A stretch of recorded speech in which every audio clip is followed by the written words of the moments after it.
Assalamualaikum warahmatullahi wabarakatuh. Halo Sobat Setiap Fakta Kehidupan. Tidak lupa kami sampaikan salam sehat, salam sejahtera, semoga tercurah segala bentuk kebaikan dan juga kita semua dalam lindungannya. Seperti biasa, kita akan berbagi kisah dari yang unik, menarik, sampai bikin nangis. Mari kita simak kisahnya.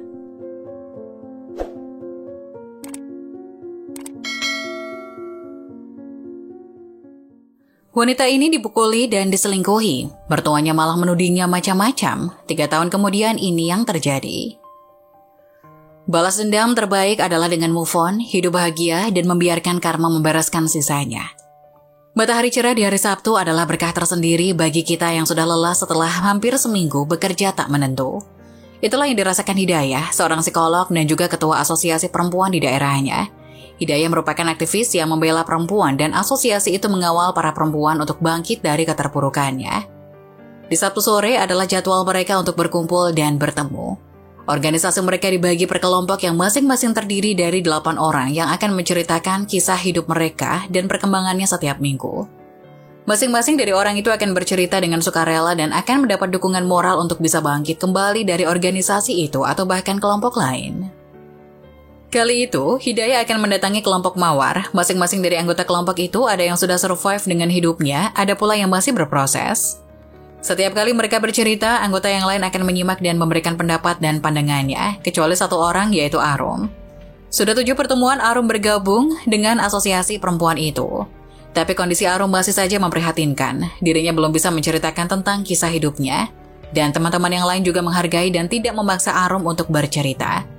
Namun ada yang berbeda dengan hari itu. Ketika acara baru saja dimulai dan sesi curhat akan dilangsungkan, Arum adalah orang pertama yang mengacungkan tangannya. Hidayah yang melihat perubahan Arum pun langsung mendatangi Arum dan memeluknya erat. "Kamu bisa bercerita?" "Iya, aku sudah siap," kata Arum. Semua teman-teman Arum pun bangkit dari tempat duduknya dan memeluk Arum memberikan kekuatan. Arum yang merasa mendapatkan dukungan dari banyak orang yang mengalami hal yang sama itu pun meneteskan air mata sambil tersenyum. Ia berpikir ini adalah awal dirinya untuk bangkit dan membuang segala kesialan dalam hidup. Setelah semua teman-teman duduk, Arum memperhatikan mereka satu persatu. Sorot mata anggota asosiasi itu memberikan kepercayaan dan dukungan untuk Arum, hingga Arum pun mulai bercerita.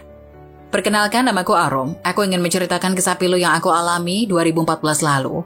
Pengalaman hidup yang tak akan aku lupakan dan menjadi titik perubahan dalam hidupku. Kejadian yang membuatku trauma dan takut untuk menikah lagi hingga sekarang. Aku menikah dengan Mas Irfan di awal tahun 2012 dan harus kandas karena aku mengalami KDRT akibat perselingkuhan. Berkeluarga merupakan tahapan kehidupan yang dialami oleh insan dewasa pada umumnya. Semua orang ingin menikah karena ingin bahagia dan bisa hidup bersama dengan kekasih hati. Bisa berdua menjalin kasih, menjalani kehidupan dalam satu visi dan bersama-sama menjalin hubungan dalam satu tubuh. Rasanya senang bisa berkeluarga karena kita menemukan pasangan yang berada dalam satu kubu dengan kita. Itulah yang aku pikirkan saat aku menapaki hidupku di masa 6 hingga 12 bulan usia pernikahan. Setelah 1 tahun menikah dan memasuki tahun kedua di mana aku mulai sudah memiliki bayi dengan segala kerepotannya, mulailah muncul problema yang cukup serius. Mulai dari keuangan yang makin berat dirasa dan waktu istirahat yang berkurang, hingga sensitivitas masing-masing karena kelelahan mencari rezeki dan mengurus bayi. Tapi kami kembali bersatu lagi dan mulai mengingat apa tujuan kami menikah. Saat sudah marahan dan di kasur kembali bersatu lagi jadi satu tubuh, membuat semuanya nampak biasa dalam menghadapi problem. Tetapi di tengah tahun kedua menuju ketiga, mulai ada masalah yang jujur aku mulai tak bisa menoleransi. Namun aku mencoba bertahan dan menahan setiap detik rasa pahit dan getir dalam hati. Rasa kesal dan kecewa terhadap suami muncul karena adanya orang ketiga dalam rumah. Perselingkuhan yang muncul antara suami dan ponakanku. Mungkin kalau perselingkuhan dengan wanita lain di luar rumah masih bisa diredam. Tapi kalau dengan ponakan sendiri apa tidak meledak? Rumah bagian neraka rasanya, dan kali ini aku akan menjelaskan semua awal mula bagaimana ini terjadi. Kejadian ini terjadi di tahun 2014. Saat itu ponakanku sedang dilanda masalah, sebut saja namanya Ningsih. Dia baru saja lulus SMA dan tidak tahu harus bekerja di mana. Dia adalah anak pertama dari kakak pertamaku, sedangkan aku adalah anak terakhir dalam keluarga ibuku. Maka di saat anak pertamanya berusia 18 tahun, aku masih berusia 32 tahun dan baru beberapa bulan punya bayi. Selain bingung akan bekerja apa, ia juga sedang mengalami problem pergaulan. Ia mengaku kehilangan keperawanan karena pergaulannya yang kebablasan dengan pacarnya. Ibunya tak tahu, tapi ia curhat jujur padaku. Katanya aku adalah tante yang asik diajak curhat karena usianya masih muda sehingga nyambung untuk tempat berkeluh kesah. Ia memang anak yang ceria dan pintar bergaul. Melihat kepribadian Ningsih yang extrovert dan fasih dalam bicara, aku pun mengajak Ningsih bekerja di toko kelontongku di pasar. Sehingga aku bisa fokus mengurus bayi di rumah. Aku ajari dia bagaimana menangani pembeli dan cara mengecek stok barang. Dalam 1 bulan, ia bisa menangani toko kelontong itu. Suamiku bekerja sebagai satpam malam hari, sehingga ia bisa membantu Ningsih di toko setelah ia tidur sepulang kerja malam. Sedangkan aku bisa meninggalkan toko setelah pukul 10 siang karena aku harus mengurus anakku yang masih bayi. Ternyata momen kebersamaan ponakan dan suamiku di toko menjadi jalan untuk mereka masuk ke hubungan yang salah. Aku awalnya tidak tahu, tapi semenjak kejadian aku memergoki mereka, aku menjadi manusia paling curiga dan kecewa di rumah ini. Aku ingat saat itu hujan deras mengguyur kota tempat aku tinggal. Putraku sedang sakit demam di mana paginya baru saja kubawa ke dokter. Jam dinding menunjukkan pukul 16 WIB, tapi aku masih bingung karena handphone dan dompetku yang berisi uang dan obat demam putraku tertinggal di toko. Sedangkan gas di rumah ternyata habis, padahal aku tengah menumis bumbu masak untuk bekal suamiku kerja masuk malam nanti. Akhirnya aku putuskan mengambil dompet dan obat anakku ke toko. Karena rumah mertuaku berada di sebelah rumahku, maka aku titipkan sebentar putraku kepada ibu mertua dan hujan-hujan aku naik motor ke toko. Dengan mengenakan jas hujan, aku kemudikan motor matiku ke toko yang berjarak 2 km dari rumah. Aku agak cepat mengendarai dan cukup stres karena aku kepikiran bayiku yang sakit dan belum masak untuk bekal suami. Saat aku parkir motor, kulihat pintu rolling door toko ditutup separuh. Aku pikir kok tutup? Oh mungkin karena hujan, jadi sepi, jadi ditutup separuh sama Mas Irfan. Irfan adalah nama suamiku, usianya 35 tahun dan bekerja sebagai security di bank swasta. Tapi hanya bertugas di jam malam saja. Perawakannya tinggi, badan agak gempal berotot dan kulit coklat manis. Aku mencintainya apa adanya dan sangat menghargai setiap keputusannya sebagai kepala rumah tangga. Dia tempat curahan hatiku dan aku menyandarkan setiap lelahku. Aku langsung saja masuk sambil berkata, Mas Irfan, dan kulihat dengan mata kepalaku sendiri kaki suamiku sedang bertumpu di paha Ningsih yang duduk menyandar di sebelah suamiku. Tangan Mas Irfan memeluk Ningsih dan ponakanku bersandar dengan nyamannya di sisi suamiku. Ponakanku sendiri dengan mesranya menyandar layaknya orang pacaran. Sudah gila memang dunia ini. Seketika emosi dan terkejut melihat kejadian ini, seperti mimpi tetapi ini nyata. Seketika saja mereka kaget dan panik, langsung berpencar satu sama lain. Aku langsung marah dan berkata dengan nada tegas, Kalian ngapain? Kamu ngapain, Mas? Ningsih itu ponakan kita, main gila kamu. Ningsih langsung lari keluar toko dengan malu. Seketika saja Mas Irfan menjawab dengan kasar dan mengelak akan apa yang mereka lakukan. Apa sih? Kamu jangan ngarang deh. Gak mungkin kalian sudah kurang ajar di sini. Kamu selingkuh sama dia, ha? Mas, jawab. Kamu doyan sama ponakan sendiri. Heh, ponakan sendiri pun kamu embat. Laki-laki gak tahu malu. Teriakku. Mas Irfan membalas teriakanku dan tamparan keras di pipiku sambil mengumpat. Atau dalam bahasa Indonesia, mulutmu anjing. Aku menangis dan terus mengucapkan ungkapan marah dari mulutku sambil aku ambil dompet dan handphone. Aku keluar dari toko sampai lupa memakai mantel. Aku pulang sambil menangis dan kehujanan. Ini bukan drama tapi memang benar adanya. Aku menangis dan kecewa, suami yang aku cintai apa adanya. Tidak pernah kasar dan bahkan main tangan padaku. Dengan teganya melakukan ini padaku. Apa dia tidak berpikir bahwa kami sudah menikah menuju tahun ketiga dan ada bayi yang sedang sakit? Aku bela-belain hujan-hujanan demi obat anak dan beli gas untuk masak bekal makan malam dia. Kok bisa melakukan kekejian ini dalam rumah tangga kami? Sesampai di rumah, aku ambil anakku dan aku menangis di kamar. Dalam benakku isinya kecewa dan menyalahkan diriku. Bagaimana bisa dia membagi cinta dengan keponakannya sendiri, anak dari kakakku? Ya Allah, apa salahku? Kenapa Mas Irfan bisa tega mendoakan aku dengan Ningsih? Ucapku sambil menangis. Aku benar-benar kecewa dan rasanya duniaku hancur. Aku duduk dan melihat wajahku sendiri di cermin. Aku menangis lagi dan menyalahkan diriku. Apa karena aku jelek? Apa karena aku gak muda lagi? Dan semua intimidasi terhadap diriku sendiri, merasa gagal sebagai istri dan juga menyalahkan diri atas semua yang terjadi. Sekitar pukul 18 WIB, Mas Irfan pulang dan ia langsung mandi berganti pakaian kerja. Kami tidak mengucapkan sepatah kata apapun. Aku menangis di depannya dan nampak kusut di kamar. Ia nampak merasa bersalah tapi aku terus menangis. Ningsih juga tidak pulang, padahal aku ingin menanyakan kejujurannya. Mas Irfan pergi kerja tanpa pamit dan aku pun juga mendiamkan dia. Aku tersakiti oleh sikapnya, bukannya minta maaf, malah seolah-olah aku yang salah.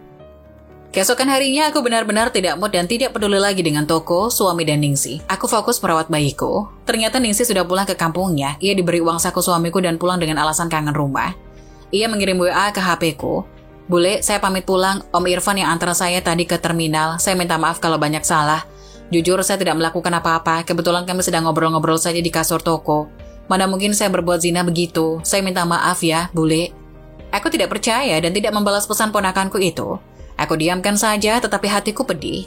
Selesai kejadian itu, komunikasiku dan Mas Irfan makin tidak baik dalam seminggu. Aku jadi wanita yang gampang cemburu. Mas Irfan pun makin kasar setiap kali bertengkar dan aku ungkit perihal kejadian itu. Dan puncaknya di hari ke-14 setelah kejadian itu, Mas Irfan marah karena aku tidak masak dan aku menjawab dengan menyindir nama Ningsih. Tiba-tiba dia marah membanting piring dan aku dilempar gelas berisi kopi panas. Dia mendekatiku dan menjambak rambutku lalu menampar kasar mulutku berkali-kali sambil berkata kasar padaku. Aku layaknya anjing peliharaan yang disiksa. Aku menangis dan mencoba melawan tetapi dia lebih kuat dariku. Aku melawan dengan menyikut perutnya dan berlari menuju kamar menggendong anakku. Aku ingin kabur dari rumah, dia berteriak dan mengejarku, menarik tanganku dan meninju wajahku. Aku teriak tolong-tolong supaya ada tetangga menolong, lalu ibu mertuaku datang dan mendorong pintu rumahku yang tertutup sehingga bisa masuk ke rumah. Dia menenangkan kami, tetangga lainnya melihat dari luar, dan kembali ke rumah setelah ibuku menjelaskan bahwa lagi bertengkar masalah kecil. Saat berbicara dengan mertua dan suami, aku malah disalahkan mereka. Mertua berkata bahwa aku sumber masalah. Inilah tuduhan mereka kepada aku. Akulah yang membawa Ningsih ponakanku, dan aku salah karena menuduh suami. Harusnya aku percaya padanya. Bisa saja mereka lagi ngobrol layaknya ayah dan anak, bukan berarti zina. Merasa tidak ada yang mengasihiku dan malah menyalahkanku, aku pun mulai terpuruk. Aku merasa hancur dan tidak berdaya. Akhirnya 2 hari setelah malam itu, saat suami bekerja malam, aku kabur dari rumah membawa anak dan pulang ke rumah almarhum ibuku. Aku beli tiket travel dan langsung kabur ke daerah yang jauh dari kenangan busuk itu. Aku adukan semua kejadian itu ke ayahku. Ayahku menilai bahwa pasti ada perselingkuhan antara keduanya. Singkat cerita, ayah memanggil kakakku dan Ningsih, dan akhirnya Ningsih mengaku dengan jujur. Benar, kami memang sudah menjalin hubungan asmara, tapi kami tidak berzina. Kami hanya ngobrol dan menyindir saja. Om berkata kalau Om mau poligami karena merasa bosan dan jenuh dengan bule. Bule tidak cantik seperti waktu muda dan bule juga tidak bisa urus diri lagi setelah melahirkan.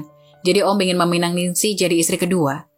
Jujur aku tidak bisa bertahan lagi. Mungkin dari kalian pasti berkata, harusnya bertahan, apa tidak dicoba balik lagi, rujuk lagi, saling memaafkan, dan mungkin berkata aku egois dan sebagainya. Tetapi setiap orang ada batas kemampuannya. Aku tidak bisa diselingkuhi apalagi dengan ponakan sendiri. Aku juga tidak mau dikasari apalagi disiksa. Bayangkan saja, 2 minggu tiap hari dikasar dengan tangan dan kata-kata jorok dari mulutnya. Dilempar gelas, ditendang, didorong dari kasur, dan yang terakhir ditinju hingga berdarah. Aku lebih baik menjanda daripada mati di tangan Mas Irfan suamiku hanya karena aku memergoki dia selingkuh dengan ponakanku. Tangis Arum berlanjut. Semua teman-teman di sekelilingnya juga menangis. Lalu bergerak untuk kembali memeluknya untuk kesekian kalinya. Hidayah yang mendengar cerita dari Arum itu pun tak menyangka. Orang yang selama ini diam ternyata memendam luka dan trauma yang begitu dalam. Dirinya pun bertekad untuk membantu proses penyembuhan dari Arum dibantu teman-temannya. Setelah sesi curhat selesai, Arum merasa sangat lega. Senyumnya mengembang lebar, ia seperti telah melepas beban beratus-ratus ton di pundaknya. Hingga beberapa hari selesai sesi curhat itu berlangsung, banyak teman-teman Arum yang dengan sengaja mampir ke rumahnya. Mereka memberikan support moral dan material kepadanya. Mereka juga memberikan peluang usaha untuk Arum agar Arum bisa survive di kehidupannya yang sekarang. Hidayah juga turut membantu, dirinya kerap bertanya bagaimana kondisinya, apa yang dirasakannya, dan lain sebagainya. Hingga beberapa tahun kemudian, sebuah rumah sederhana memiliki pelang bertuliskan Laundry Harum. Iya, Arum memiliki bisnis laundry di daerahnya. Dirinya dibantu dengan teman-teman organisasi mendirikan bisnis rumahan dan kini sudah memiliki 3 cabang yang masing-masing dijalankan oleh anggota organisasi itu. Arum sendiri sudah move on dan bahagia dengan hidupnya yang sekarang. Sampai tersiar kabar dari keluarga bahwa Ningsih ponakannya tidak ada kabar selama 1 tahun terakhir. Arum yang mendapat kabar itu pun tidak peduli, entah keluarga atau bukan, ia hanya ingin fokus dengan hidupnya. Dulu ketika ia berharap dukungan keluarga, mereka malah mencaci makinya. Kini biarkan karma yang bekerja untuk Ningsih. Arum sudah merasa bisa melewati semua hal sulit di hidupnya, kini yang ia pikirkan adalah kebahagiaan. Hingga beberapa hari kemudian, 2 orang poluan membawa seorang wanita muda yang sedang kondisi perutnya besar kepada Hidayah. Hidayah merasa prihatin dengan kondisi wanita tersebut. Ia tak menyangka jika wanita semuda itu sudah mendatangi rumah sakit khusus ini. Kondisinya sangat kacau, kantung mata di wajahnya tidak bisa menipu. Bahkan sobekan di bibir, lebam di lengan, dan beberapa darah kering di kakinya membuat Hidayah merinding melihatnya. "Siang, Bu," kata poluan itu. "Siang, ini pasien baru dari mana ya, Bu?" tanya Hidayah. "Ibu ini adalah korban KDRT dari suaminya, dan karena tekanan tinggi dari suaminya, dirinya telah membuat suaminya sekarat di rumah sakit. Kami mohon diperiksa kondisi mental dan kejiwaannya untuk pemeriksaan lebih lanjut di kepolisian. Ini data dan identitasnya." "Oh, astagfirullah." Hidayah pun menerima lembaran identitas dari kedua polisi wanita itu. Ada nama yang tidak asing di telinganya, polisi pun menceritakan kronologi kejadiannya. Namanya Ningsih, ia tersangka pemukulan benda tajam terhadap suaminya bernama Irfan yang sekarang sedang sekarat di rumah sakit. Ningsih ditangkap warga karena lari dari rumahnya dengan kondisi penuh darah dan membawa pisau tajam. Ia menangis sampai mengamuk dan tetangga menemukan Irfan tergeletak di kamar dengan kondisi penuh darah. Hidayah yang mendengar itu langsung teringat dengan kisah yang dialami anggota organisasinya Arum. Kini Karma sudah membayar kesakitan Arum. Hidayah pun langsung memeriksa kondisi kejiwaan Ningsih karena memang itu pekerjaannya. Ia merasa kasihan bahwa anak seumur itu sudah mengalami kehidupan yang penuh polemik. Nah, bagaimana menurut kalian? Jangan lupa tulis pendapat kalian di kolom komentar ya. Wassalamualaikum warahmatullahi wabarakatuh.